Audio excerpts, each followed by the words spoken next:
Dia diperbincangkan banyak orang karena memiliki sejarah yang cukup panjang dalam peradaban Islam.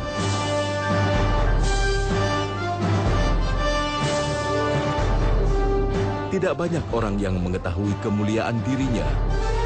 Ia mendapat julukan sebagai pamannya orang-orang mukmin karena saudara perempuannya merupakan istri Rasulullah Shallallahu Alaihi Wasallam. Dia adalah pencetus terbentuknya armada laut yang berhasil merebut wilayah Eropa ke dalam wilayah Islam. Dia juga merupakan raja pertama dalam pemerintahan Islam. Dialah Muawiyah bin Abi Sufyan.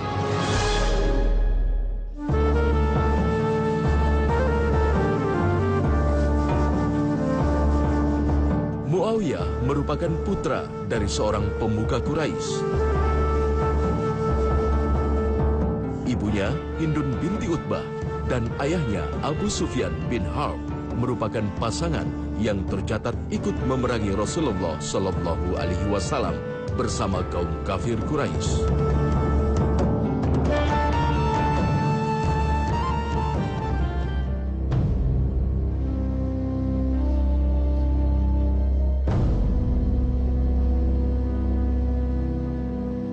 Namun di akhir kehidupannya, keduanya mendapatkan hidayah ketika Rasulullah Shallallahu Alaihi Wasallam menaklukkan Mekah sebagai kota orang beriman di tahun 8 Hijriah.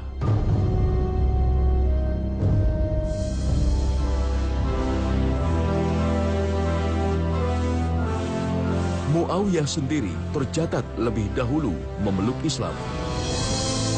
Peristiwa Hudaybiyah menjadi sejarah yang mengantarkannya pada Islam. Bismillahirrahmanirrahim. لا أعرف هذا. اكتب باسمك اللهم. هذا ما تصالح عليه محمد رسول الله. لو شهدت أنك رسول الله لم أقاتلك. بل اكتب هذا ما تصالح عليه محمد بن عبد الله مع سهيل بن عمرو. أليس هذا هو الأصح؟ هذا أفضل.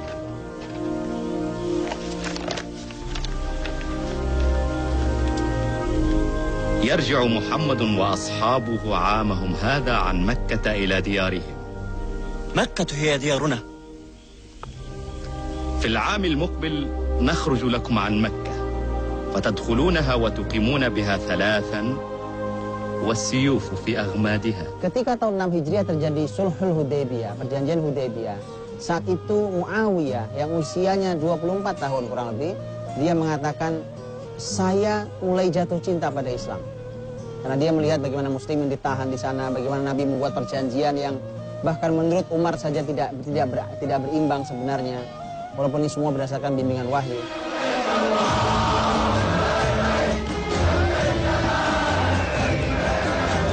Saat itu, tahun 7 Hijriah, Rasulullah Shallallahu Alaihi Wasallam dan Muslim Madinah datang ke Mekah untuk melaksanakan umroh yang batal dilakukan di tahun sebelumnya.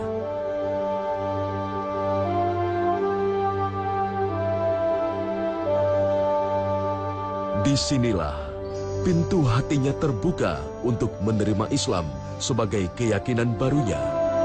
Pada tahun 7 Hijriah, ketika Rasul dan para sahabat berhasil masuk ke kota Madinah untuk sekedar melaksanakan sebuah ibadah umroh, hanya melaksanakan 3 hari, kemudian mereka diminta untuk keluar dari kota Mekah.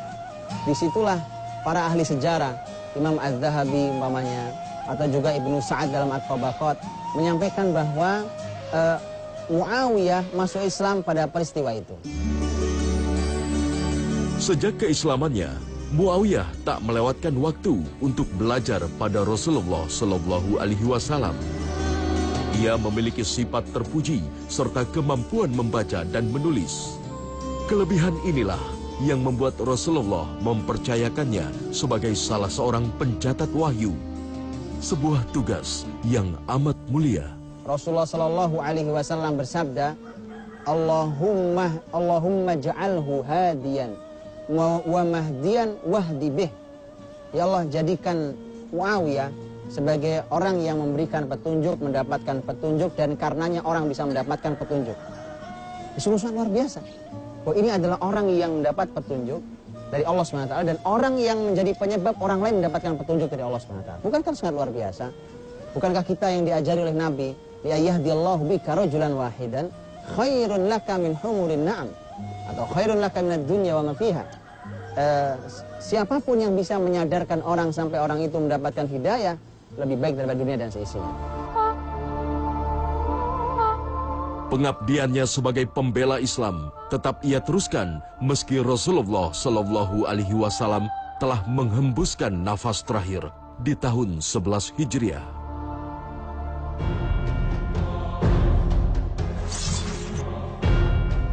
Saat muncul gerakan murtad di masa kekhalifahan Abu Bakar As-Siddiq, Muawiyah masuk barisan bersama muslimin lainnya untuk menumpas habis gerakan pembelokan akidah.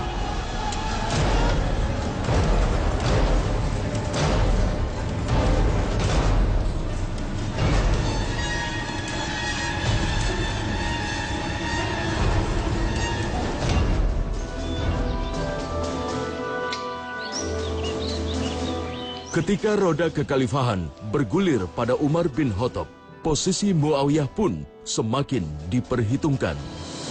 Ia dipercaya Khalifah Umar untuk melanjutkan kepemimpinan saudaranya Yazid bin Abi Sufyan sebagai gubernur Syam. Disinilah Muawiyah mulai memainkan perannya sebagai pemimpin. Memasuki masa Khalifah Utsman bin Affan, Muawiyah semakin dipercaya memimpin seluruh wilayah Syam, termasuk Suriah, Lebanon, Yordania, dan Palestina.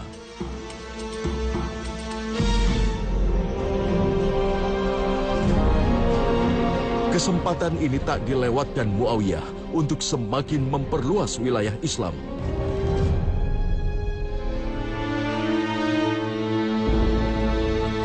Ia pun meminta izin Khalifah Utsman untuk menyeberangi lautan demi menaklukkan wilayah kependudukan Romawi. وهذه رسالة من معاوية يستأذنك غزو البحر. رحم الله عمر بن الخطاب، ألم يرفض الإذن لمعاوية في ركوب البحر وقال له إياك وركوب البحر والذي بعث محمدا صلى الله عليه وسلم بالحق لا أحمل فيه مسلما أبدا وتالله لمسلم أحب إلي مما حوت الروم قد شهدت ما رد عليك عمر رحمه الله حين استأذنته في غزو البحر فالزم ذلك والسلام. Rasulullah Shallallahu Alaihi Wasallam suatu saat beliau tidur di siang hari, kemudian beliau terkaget dan beliau bangun. Kemudian seorang sahabat yang bertanya, ya Rasulullah, mengapa kau terkaget? Karena Nabi begitu kaget bangun sambil tersenyum. Nabi SAW mengatakan bahwa kelak akan ada dari umatku yang mengarungi lautan, mereka seperti raja di atas karpetnya.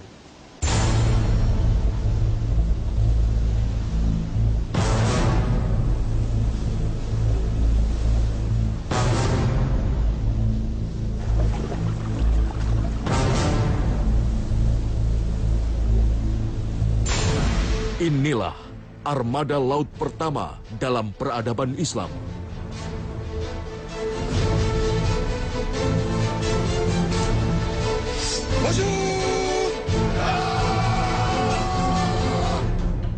Dengan semangat jihad tinggi, pasukan Muslim tak kenal takut menghadapi musuh yang memiliki kelengkapan serta pengalaman tempur di laut yang lebih banyak.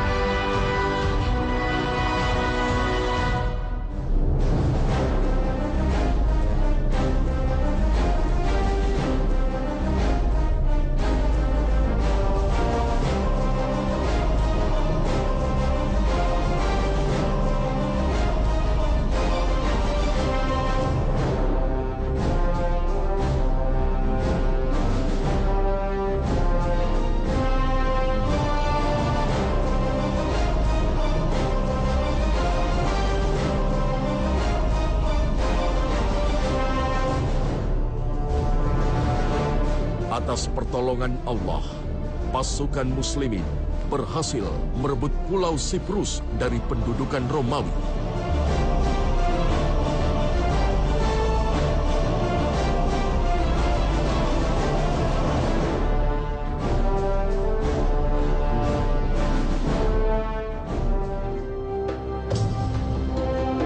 Prestasi demi prestasi semakin banyak ditoreh Muawiyah.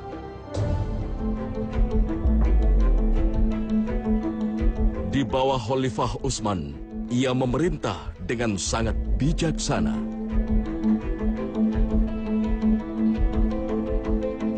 Namun begitu, ada segelintir orang yang tidak menyukai kekhalifahan Utsman dan menyebarkan fitnah hingga berhasil memecah kaum muslim.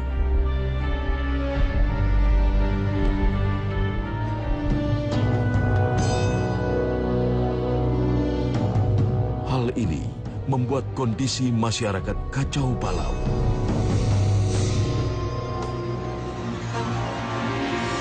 Puncak kekacauan terjadi saat Khalifah Utsman terbunuh oleh orang tak dikenal.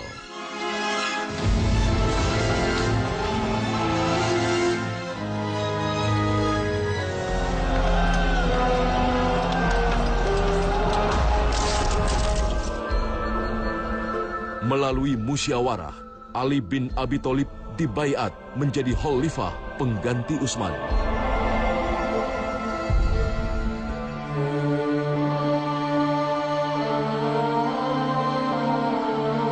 Tapi Muawiyah yang bersaudara dengan Utsman enggan membaiat Ali.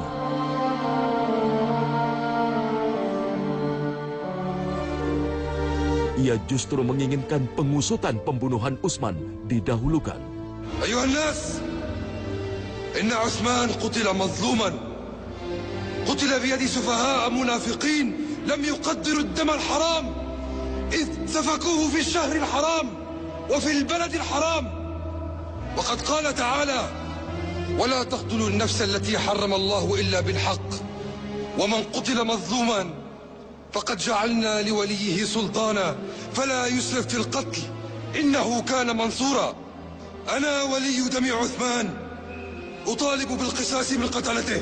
Khalifah saat itu, Ali bin Abi Thalib radhiyallahu anhu, adalah khalifah yang beristihad dan istihad benar bahwa menyatukan negara lebih kita dahulukan. Mari kita satukan karena telah tercerai-berai dari kota ke kota, fitnah menyebar. Mari kita satukan. Setelah bersatu, mudah buat kita untuk mengambil mereka-mereka yang memang bersalah membunuh Utsman bin Affan radhiyallahu anhu. Yang menjadi masalah adalah ketika istihad ini melibatkan masyarakat besar. Kalau terjadi hanya antara Ali radhiyallahu anhu dan Muawiyah radhiyallahu anhu, yang kedua-duanya adalah orang mulia, kedua-duanya adalah sahabat Nabi Shallallahu Alaihi Wasallam, yang kedua-duanya adalah ahli ilmu, sebagaimana disampaikan Abdullah bin Abbas bahwa Muawiyah pun seorang ahli ilmu, maka masalah tidak akan membesar. Tetapi ketika ini melibatkan masyarakat besar, yang mereka tidak semuanya memiliki ilmu, tidak semuanya memiliki kesolehan yang cukup, maka inilah yang menimbulkan fitnah itu. Intinya adalah bahwa ini berdasarkan ijtihad para sahabat Nabi Shallallahu Alaihi Wasallam. Siapapun yang berijtihad dan benar mendapatkan 2 pahalanya. Siapapun yang berijtihad dan salah mendapatkan 1 pahalanya. إن قتلنا عليا ومعاوية وعمرو بن العاص انتقمنا لشهدائنا ولكل قتلى المسلمين. إن وافقتماني أنا أكفيكم علي بن أبي طالب. أنا أتعاهد على ذلك. نعم نتعاهد. نعم نتعاهد. أنا أكفيكم ابن العاص. وأنا أكفيكم معاوية. Namun belum sempat persatuan umat dilakukan, para penebar fitnah telah membunuh Ali bin Abi Thalib di Kufah. الحكم لله يا علي لا لك ولا لأصحابك.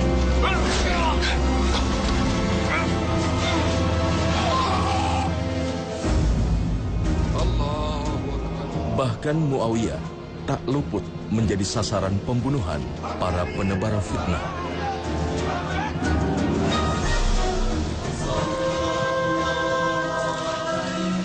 Ali pun mewasiatkan kepemimpinan pada putranya, Hasan bin Ali. Kabar terbunuhnya Khalifah Ali membuat Muawiyah begitu terkejut. اسمع يا معاوية، عندي خبر أسرك به، وآمل في أن يكون نافعا لي عندك إن أخبرتك به.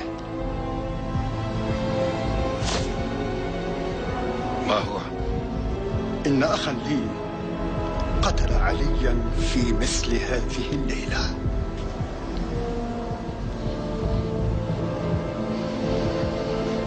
قاتلكم الله، قاتلكم الله.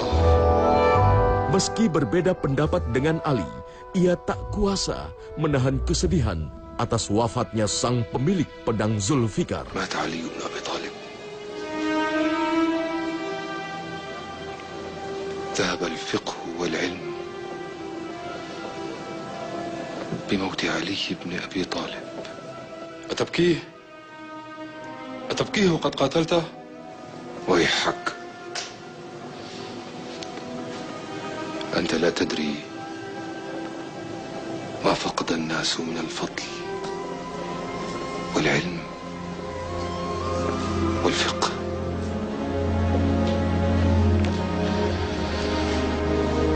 لم نكد نصل إلى هدنة واتفاق أنا وعلي حتى قتل. Inilah kata hati yang jujur dari seorang Muawiyah yang menangisi kepergian orang mulia, orang hebat Ali bin Abi Thalib radhiyallahu anhu. Dan dia katakan perginya Ali adalah perginya keutamaan dan perginya ilmu.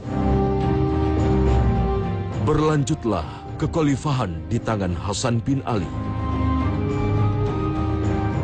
Allahu Akbar. Namun perpecahan umat muslimin belum kunjung tersatukan.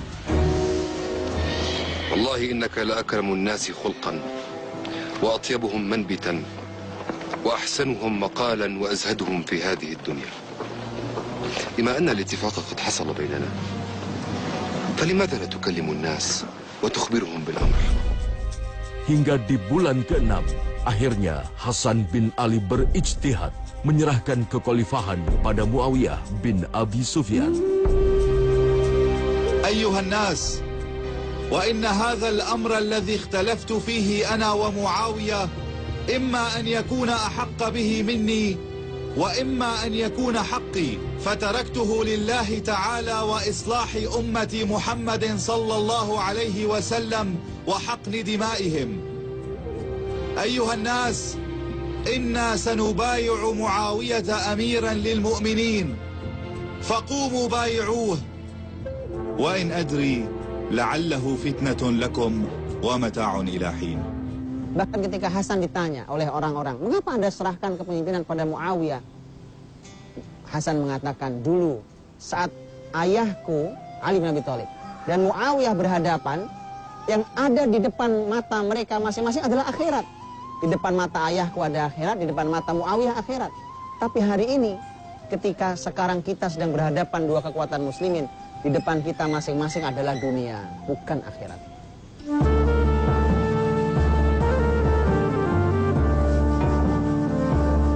Berpindahlah kepemimpinan Khalifah Hasan bin Ali ke Muawiyah bin Abi Sufyan di tahun 41 Hijriah. Inilah tahun yang kemudian dikenal sebagai Tahun Persatuan. Selama 20 tahun Muawiyah memimpin, perluasan wilayah Islam telah mencapai Afrika dan Rusia.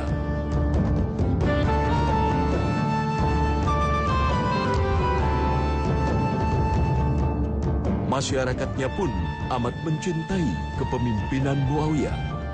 Rasulullah Shallallahu Alaihi Wasallam bersabda, "Khiyaru a'immatikum man tuhibbunahum wa yuhibbunakum, wa tusalluna alaihim wa yusalluna alaikum." Pemimpin terbaik kalian adalah yang kalian mencintai mereka, mereka mencintai kalian. Kalian mendoakan mereka dan mereka pun mendoakan kalian. Mari kita tanyakan pada sejarah saat itu, bukankah Muawiyah adalah pemimpin yang sangat dicintai rakyatnya? Dan rakyatnya begitu mencintainya dan Muawiyah pun mencintai rakyatnya?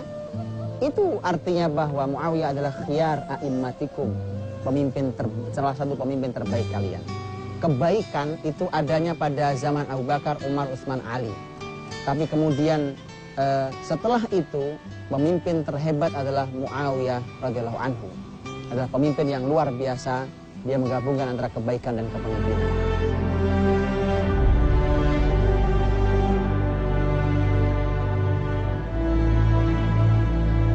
Hingga menjelang akhir pemerintahannya di tahun 60 Hijriah.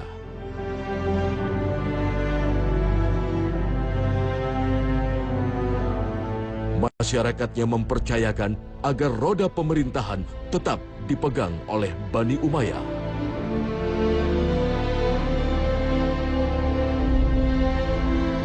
Muawiyah pun mengamanahi putranya Yazid sebagai penggantinya.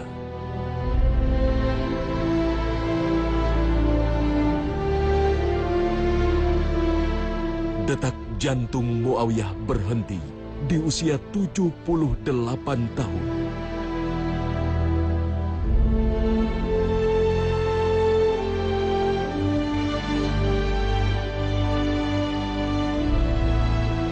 Namun di saat itulah dinasti Umayyah terlahir hingga mencapai 90 tahun lamanya.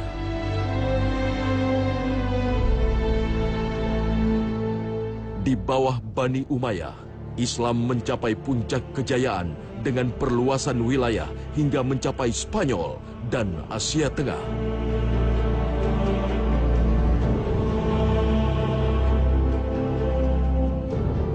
Rahimahullah Muawiyah bin Abi Sufyan.